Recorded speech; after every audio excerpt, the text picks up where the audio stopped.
To another edition of Ringside Politics with a Punch with Jeff Crouere. WGSO 990 and WGSO.com wants you to get in on the conversation. Call us at 556-9696. Now, sit back and get ready for Ringside Politics with a Punch. Here's your host from ABC 26, the Conifer, the Kenner Star, KTV, City Business, and WLAE. It's WGSO's own Jeff Crouere. All right, boy, I've had a busy morning so far, and we're going to get back to an open line a little bit later. But right now, we've got a special guest who is joining us. He's been a frequent guest. We haven't had him on in a while, so very pleased to have him on the program today. He's a trend expert, visionary, keynote speaker, trusted worldwide as a foremost authority on forecasting, analyzing, tracking trends. Gerald Celente is the publisher of the Trends Journal, also author of Trends 2000 and Trend Tracking. Gerald Celente joining us on the hotline this morning. And Mr. Celente, good morning. How are you? Oh, thanks for having me back, Jeff. Oh, it's great to hear from you. You've been super busy, right? Oh, yeah. What's going on is unprecedented. I've been at this for 30 years, and I've never been so overwhelmed nor concerned as I am right now. You know, I was just talking to a guest earlier about Libya, Syria, Egypt, all these countries that seem to be just heading into chaos. And I'm worried about this country and everything happening here. And it just seems like worldwide it's conflicts happening everywhere. What are your thoughts? Well, you know, we've been talking, I guess well over a year I've been on your show. Right. And if you go back a year ago, last spring, our Trends Journal was the Great War, and we had forecast that a Great War would begin very shortly, and it has begun, and that's what this next Trends, the current Trends Journal is, 1 year later, the first Great War of the 21st century. It's begun. You know, it's not like, like when you're a kid, they teach you, World War I began when they assassinated the Archduke Ferdinand at Sarajevo. No, it didn't. It began before that. And that's what's happening now. These aren't one-offs. And it's not only in the Middle East and North Africa, what you're seeing going on in Greece with the riots, in Spain, in Portugal, in Ireland, all the problems they're having and going to have more of, in Italy, in the UK.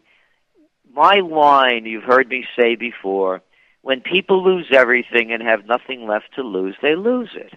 And that's what's going on. These wars have nothing to do with democracy or autocracy or freedom. It's very simple. You have a lot of young people between the ages of about 18 and 28.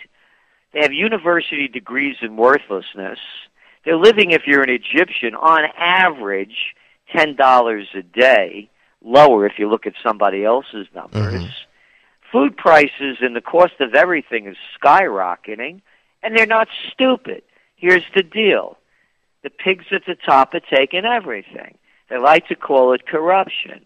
When the money stops flowing down to the man on the street, the blood starts flowing in the streets. This is all predictable and has been predicted. We said when the bailout bubble bursts, we wrote this in 2008 after the Bush TARP program and all of these stimulus programs began. We said when this bubble bursts, the next thing that will happen is they'll take you to war. And here we are, all of a sudden, out of the blue. Here, try this one on for size. I've decided unilaterally that the core interests of the United States and those of our allies are at stake. So we're going to send humanitarian bombs over Libya. And not a peep out of the public. Another war, another day. It was lost in the fog of other issues. And you're right. We're there. I think I read that we were going to be there, quote, days. Now it's been it's been months. Yeah, and here's the other part of the tragedy. All of this flooding going on. Yeah. Tornadoes ripping through. Mm-hmm. And these people get out there and say how much the government is helping them. We spent over $1 billion in Libya. They're throwing chump change to the American people.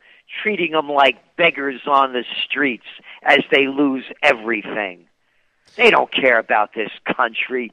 And I have to tell you this, Jeff. Anybody calls up after I get off the line, if they have a problem with me, I want to make it really clear. Here's the deal. You want to go to war in Afghanistan, Iraq, Pakistan, Libya, Iran, anywhere, take yourself, take your kids, take your wife, send your money and go lead the charge. I've heard enough of this, what we have to do. You go.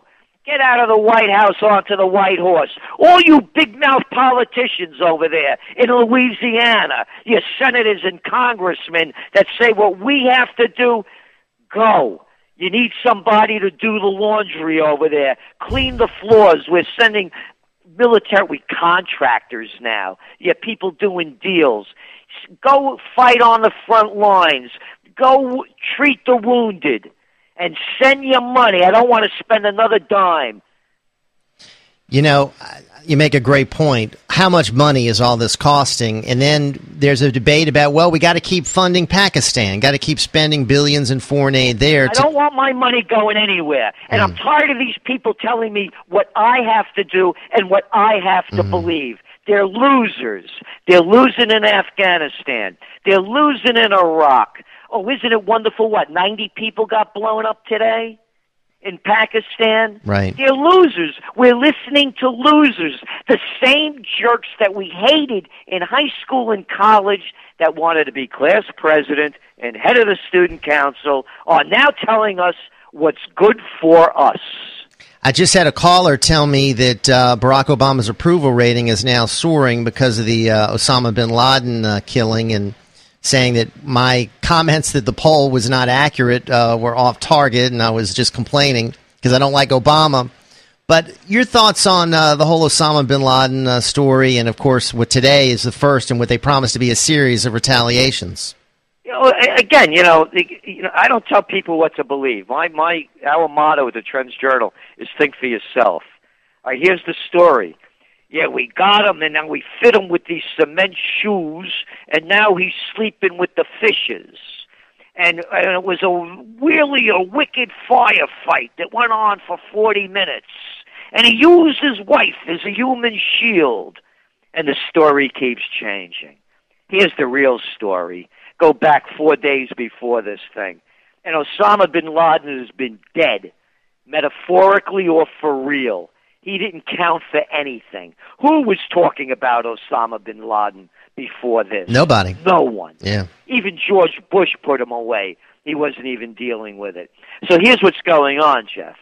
A couple of days before, 4 days, April 27th, Ben Bernanke, the real public enemy number one of this country, Osama bin Bernanke, he gets out there and says, listen, folks, I'm going to keep funneling cheap money into the system. We call it low interest rates. I'm going to keep printing digital dollars not worth the money they're not printed on. By the time he got off the stage, gold prices shot up $20 an ounce. Silver went up $2 an ounce. The dollar hit a 3-year low against the trade weight basket of currencies. 2 days after that, the tide starts turning against Obama again. They bomb Gaddafi's son's house and kill his 3 kids. Donald Trump is down his throat, making a mockery of Obama. The next day, by Monday morning, everything turned around. Yeah, right. Everything. Commodity prices crashed. Trump is out of the news. Obama's a hero. And by the way, who made up this thing that, this is justice? It's an assassination. Call it what it is. And these aren't warriors. They're a hit squad. These guys had enough body armor on them to go through the Battle of the Bulge unscathed. And I'm sick and tired of hearing this word, compound. Did you see this place? No, it's like a glorified shack. Yeah, glorified shack. And you see his command and control center. It looks like a guy that's a homeless guy in a single-room occupancy hotel with a TV picked up out of a dumpster. Yeah, it looked like a 73 Magnavox, it looked like. So the whole thing, Hey, here, and why would anybody believe the government? Read my lips, no new taxes. I'm no crook.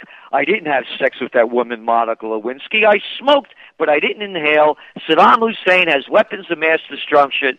Hey, remember those Vietnamese that never attacked us at the Gulf of Tonkin? Why would any thinking adult believe one word that they tell them? Do you have time for a call or two?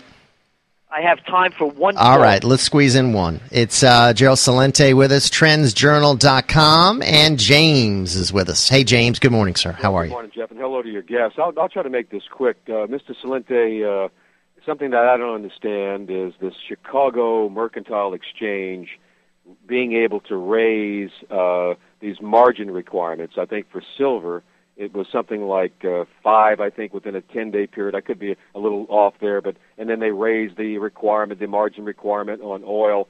What is going on? Who gives these guys the power to do this? How do they do it? And your overall impression of what went on over the past 2 weeks with these commodities and these increased margin requirements, which I think had a direct impact on the, let's say, precious metals markets and the oil market. Good question, James. They raised them 84% in 2 weeks. 84%. This is what everybody should understand. Bernie Madoff did an interview for New York Magazine on February 27th. He did it over the telephone. It's a dumb interview. You could get it online. He said, I'm sorry about what I did. I feel bad. Blah, blah, blah. But he said 2 things in this that everybody should pay attention to. And coming from Bernie Madoff, I believe it. He said, number one, when he got into the business in Wall Street, he realized it was a club, and the game is rigged. Capisce? The game is rigged. Number 2, he said, the United States is nothing more than one big Ponzi scheme. Coming from the king of Ponzi, I believe that as well, because that's exactly what they're doing. By keeping the interest rates low, they're forcing you to gamble in the stock market because you can't put your money in the bank anymore and get any return on it. And they have to keep the Ponzi scheme going. So who gives the orders? Here it's very simple. Who was the Treasury Secretary under Bill Clinton? Robert Rubin. Mm-hmm. Where did he come from? Goldman Sachs. Mm-hmm. Who was the Treasury Secretary under George W. Bush? Paulson? Where was he from? Goldman Sachs. CEO,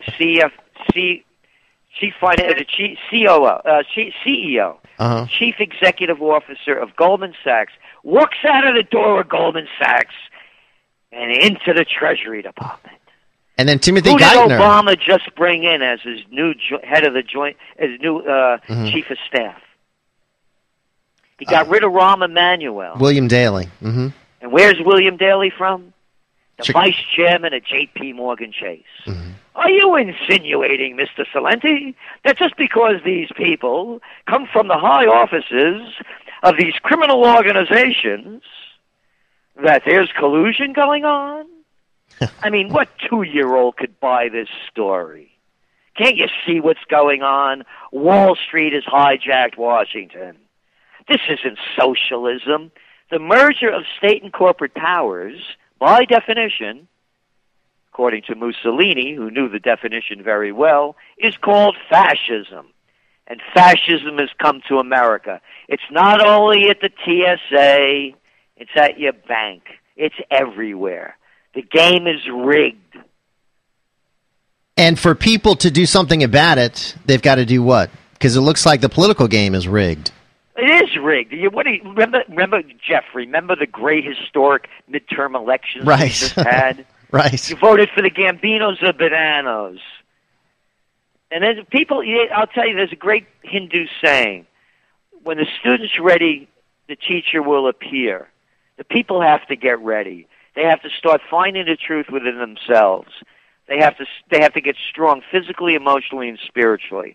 When enough people find the truth within themselves, then the nation will change. Because when you find the truth, there's morality.